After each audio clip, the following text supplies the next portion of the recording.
victimes heureusement, mais ces pluies diluviennes sur les Pyrénées. Oui, l'un des Pyrénées-Atlantiques qui sont donc 2 départements placés en vigilance rouge, la vigilance maximum en raison des risques de crue.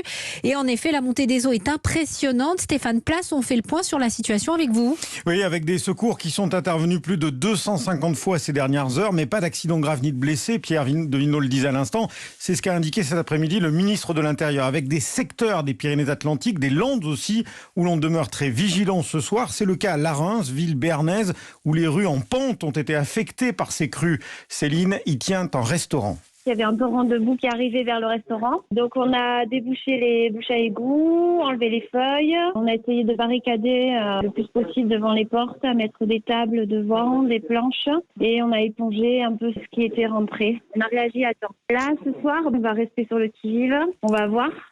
À Bayonne, où les commerces installés sur les quais inondés bordant la Nive sont restés fermés aujourd'hui, eh bien une 50aine de personnes a dû être évacuées en attendant une amélioration qui tarde à venir, comme le souligne le maire Jean-René Etchegaray. Le pic d'inondation est arrivé à 9h45 ce matin. Eh bien, depuis lors, ce pic d'inondation ne s'est pas affaibli. Et cette influence de la marée fait qu'il faudra attendre 22h30, voire même 23h, pour être assuré que nous n'aurons pas aussi des éléments contraires venant de la marée.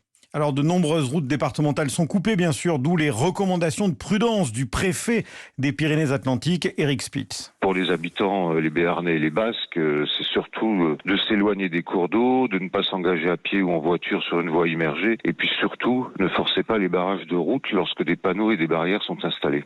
Et dans les Landes voisines des Pyrénées-Atlantiques, c'est le secteur de Peyrehorade qui est le plus touché ce soir par ces inondations. Stéphane Place, en direct de Bordeaux pour Europe 1. Dans les Alpes et en Bourgogne-Franche-Comté, c'est la neige qui a provoqué des difficultés de circulation. Consigne de prudence en Savoie pour les automobilistes qui rejoignent les stations de ski à Megève. La mairie a demandé l'évacuation d'une 20aine de foyers à cause des risques d'avalanche.